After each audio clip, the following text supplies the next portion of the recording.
بسم الله والحمد لله والصلاة والسلام على رسول الله. السلام عليكم ورحمة الله تعالى وبركاته. انتهائی واجب الاحترام مسلمانانو دوستانو، کله هم چې د ربیع الاول دغه میاشت راشي نو په دغه دنیا کې دو قسمه خلک په دغه سوشل میډیا باندې او دغه شان دي هم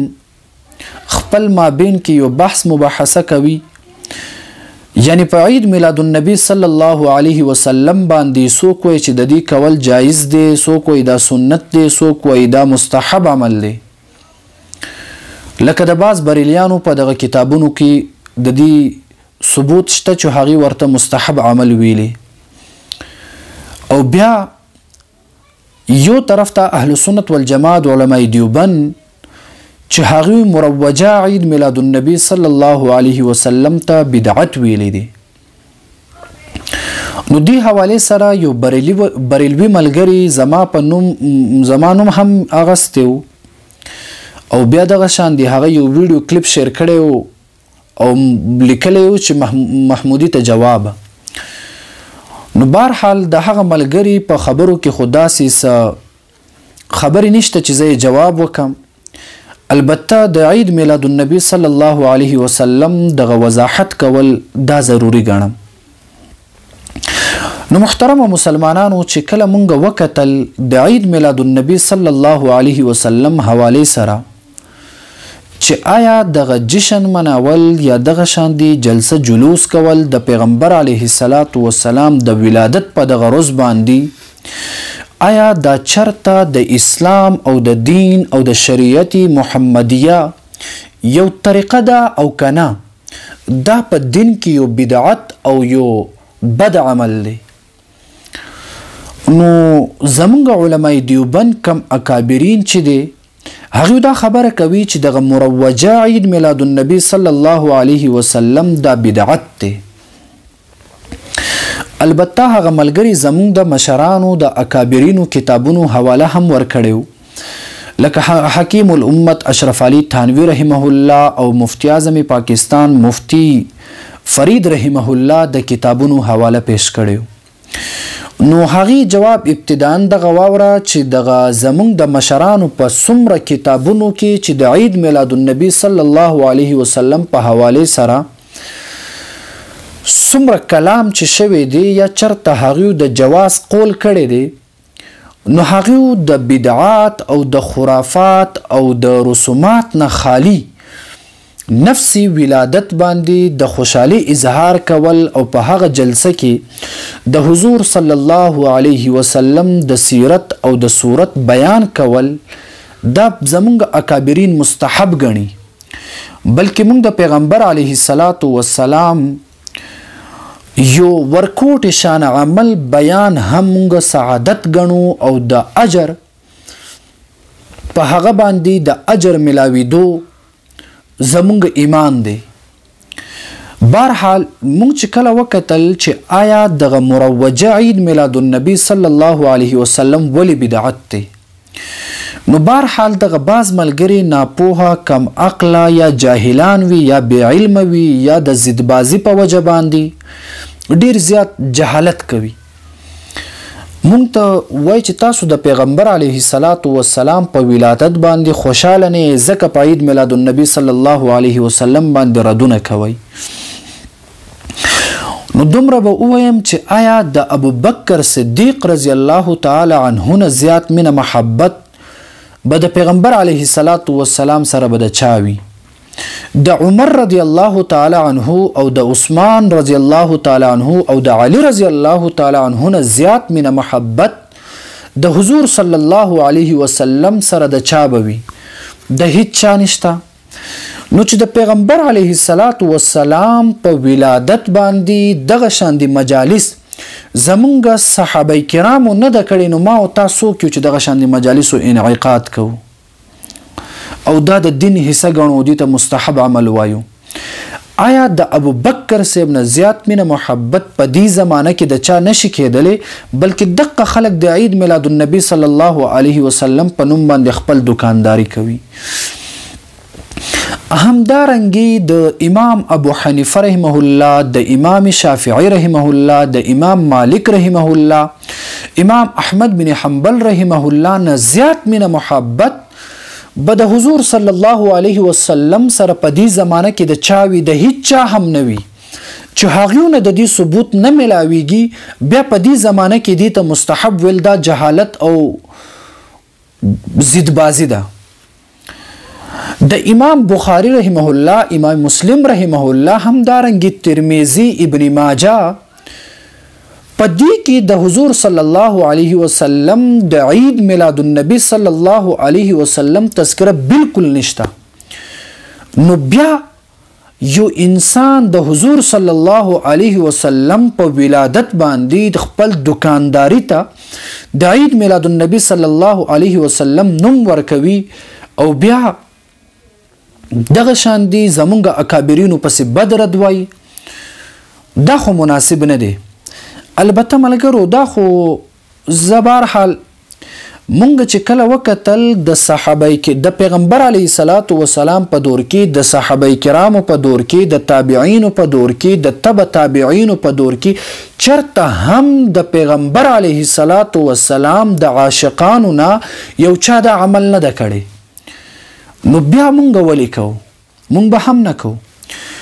چې کله مونږ وکتل د دې ابتدا کله شوې دی، نو د دې ابتدا 7وی هجری کې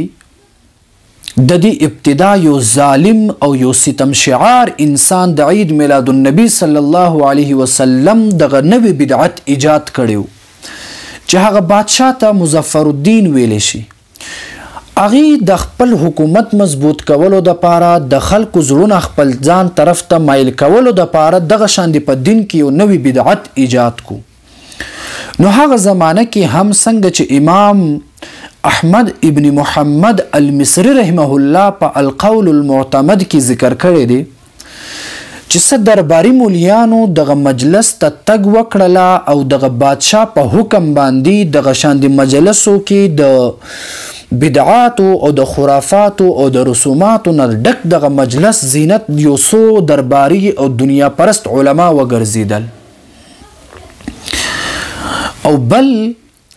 بیا دغه خرافات او دغه بدعات او د رسومات دغه مجلس په دفاع کې دلایل پیش کوونکی یو انسان چې هغې ته دغه ظالمان او دغه خلق خو هغې ته ښه نسبت به وکړي، لیکن هغه انسان چې هغه ابوالخطاب عمر په نوم باندې یادیږي چې هغې دغه خرافاتو نه ډک دغه مجلس د اثبات او د دین حصه ګرځولو دپاره یو څو دلایل راجمع کړي. دغه ابوالخطاب عمر د دې په باره کې علامه حافظ ابن حجر العسقلاني رحمه الله فرمایي چې دا هغه انسانو چې دی به ائمه کرامو ته بد رد ویل او د هغې ګستاخو او یو بد زبانه او زبان دراز انسانو، او خصوصا د دین په امورو کې او د دین په کارونو کې دغه انسان ډیر زیات سست او لاپروا راغلی و. دغه انسان دغه عید میلاد النبی په دفاع کې یو څو دلایل راجمع کړله چې یو انسان د دین اسلام په امورو کې دغه شان د سست وي، هغې دلایل به مضبوط وي. بهرحال په 604 هجری کې دغه بدعت او د رسومات د خرافات دغه ډک مجلس ابتدا وشوله چې نن سبا بعضې خلک په هغې کې مبتلا دي. بیا دغه ملګری وي چې اشرف علي تھانوي صاحب شو، علامه مفتی فرید رحمه الله شو چې هغې ذکر کړی دی. نو محترمه هغې دغه خرافات او دغه ډک د بدعات او د رسوماتو دغه مجلس ته چرته هم د جواز قول نه ده کړی. که ته فتاوه فریدیه وګوري، که ته امداد الفتاوه وګوري، تا ته به هم دقه ملاویږي چې د بدعات او د خرافاتو او دغه شان دي د رسم او د رواجاتو نه چې کله خالی وي دغه شان دي مجلس ثبوت دا چرته درته پیدا کیږي. لیکن نن سبا کم مروجه طریقه باندې چې دغه مجلسو انعقاد کیږي، دغه مجلس او جلسه او جلوس کیږي، د دې ثبوت چرته به هم درته ملاو نشي. بهرحال دغه مروجه عید میلاد النبی صلی الله علیه وسلم په باره کې متقدمین او متأخرین علماء کرام دغه فرمایي چې دا بدعت دی. لکه علامه عبدالرحمن المغربي رحمه الله هغه هم دغه مروجه عید میلاد النبی ته بدعت وای. همدارنګه علامه ابن تیمیه رحمه الله هغه هم دې ته بدعت وای. همدارنګه د حضور صلی الله علیه وسلم په عشق او په محبت کې فنا یو انسان مجدد الفسانی رحمه الله بلکې هغه دا خبره کوله وای که چرته دغه شان د مجالسو کې د حضور صلی الله علیه وسلم موجودګي راغلی نو حضور صلی الله علیه وسلم به دغه شان د مجلس ناخوښه کړي وای دا زما یقین دی. مجدد الفسانی رحمه الله فرمای دغه یو بریلوي ملګری د یو څو علماء کرامو نمونه واغستل چې هغه ورته جایز وای دا ورته جایز وای هیڅوک ورته جایز نه وای. علامه نصیر الدین الشافعی رحمه الله غوندې کې لوی لوی خلق دي ته بدعت وای او چا ورنه سوال کړی و چې آیا د عید میلاد النبی صلی الله علیه وسلم دا څنګه دی؟ القول المعتمد کې د دې ذکر شته.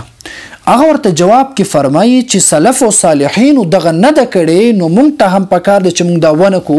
دا بدعت او ناجایز عمل دی په دین کې. همدارنګه علامه شرف الدین رحمه الله غوندې کې لوی لوی بزرگان او لوی لوی خلق دي ته بدعت وای. بیا که دغه شان دي مفتی عزیز الرحمن یا د رشید احمد گنگوهی رحمه الله که چرته تاسو وګورئ فتاوا رشیدیه هغه کې هم دقه ملاویږي چې دغه مروجه عید میلاد النبی صلی الله علیه وسلم دا ناجایز او یو بدعت عمل. که چرته تاسو فتاوا رشیدیه هم وګورئ هغه هم دا ذکر کړی دی دا ناجایز او یو بدعت عمل دی په دین اسلام کې. همدارنګه مفتی شفیع رحمه الله امداد المفتین وګورئ یا دغه شان دی امداد الفتاوا د علامه اشرف علي تھانوی رحمه الله بیان وګورئ یا کچر د سعودي عرب مفتی اعظم شیخ عبدالعزیز بن عبدالله ابن باز رحمه الله تاسو وګورئ هغه هم دقه وایي چې دا د دین اسلام کې یو نوې عمل چې د بدعت دی د دې مناول او دغه شان دی جلسه جلوس دا بالکل ناجایز دی د دې هیڅ ثبوت نشته. او چې څومره کتابونو کې د عید میلاد النبی صلی الله علیه وسلم د اثبات یا د جواز قول شوی دی هغه یو څو شرایط سره د دې جواز قول هر یو کتاب کړي چې هغه شرایط امداد الفتاوا کې تاسو کتلی شئ. یو خو هغه دا وي چې هغې کې د حضور صلی الله علیه وسلم د سیرت او د صورت بیان وکړی شي او چې مونږ وګورو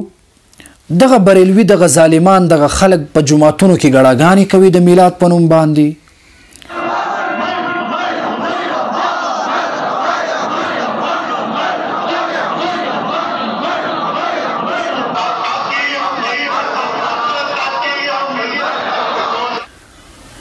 یا کچرته مونږ وګورو دغه ظالمان په خار کې په معاشره کې خلکو ته د عید میلاد النبی په نوم باندې د مسلمانانو عمل او عقیده خرابول غواړي. بعضې پکې خپل هغه ښځې هم راولي او هغه پکې ګړاګانې کوي.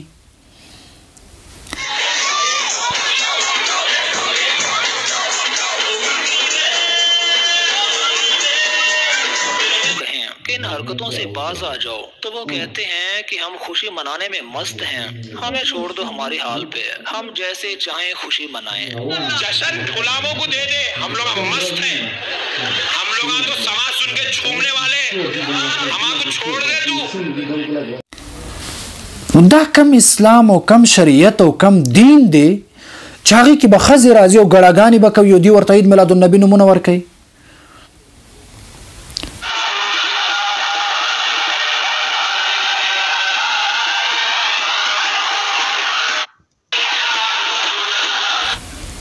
او بعضې که تاسو وګورئ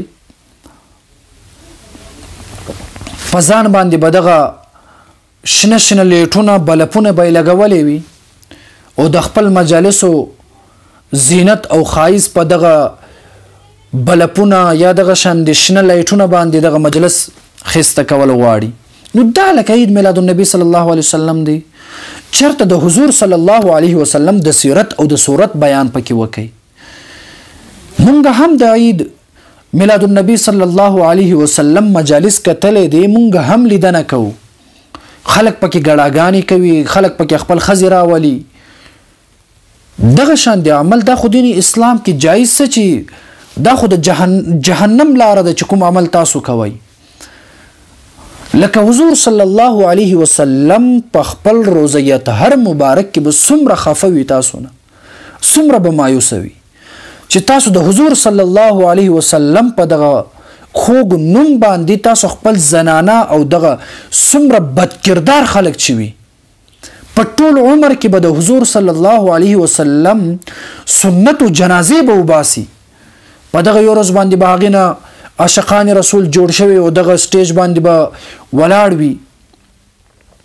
او د ډمانو په شان دی به دغه سندرې په طرزونو کې او د ګانو په طرزونو کې دغه قوالی او دغه پته نه چې سړی پوهېږي نه چې دی څه وایي.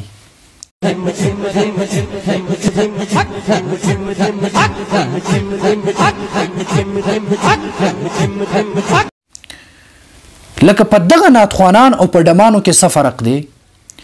چې د حضور صلی الله علیه وسلم په دغه خوږ نوم باندې د حضور صلی الله علیه وسلم د ولادت دغه یو نارې سره د خلکو نه دغه پیسې اصولوي. لکه دا هم اسلام دی، دا هم دین دی، دا هم مسلمانی ده. د الله رب العزت نه یره وکئ، د خلکو ایمانونه مه تباه کوئ. د حضور صلی الله علیه وسلم په نامه باندې د ګانې او د فلمی اکټرانو غوندې کې مجالسو انعقاد مه کوئ. حضور صلی الله علیه وسلم په نوم باندې دغه ښځې د خپل کورونو نه بهر ته مه راوباسئ. अगर ये वीडियो कोई वहाबी देख रहा है तो वहाबियों सड़ो तुसी होर सड़ो, पर मेहरबानी फरमा के नजर ना ला दिया जे। दोस्तों उछल उछल कर लब्बैक लब्बैक या रसूलल्लाह कहते मर्दों को तो आपने देखा ही है, लेकिन इनकी औरतों के अंदर का जज्बा भी इनसे कम नहीं है।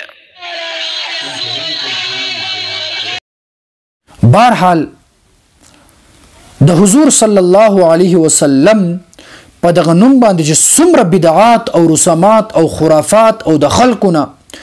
خپل دکانداری کولو چې څومره کوشش هم کیږي، نو ان شاء الله موږ به تر مرګه پورې دغه شان دي بې دینه خلکو مخنیوي کوو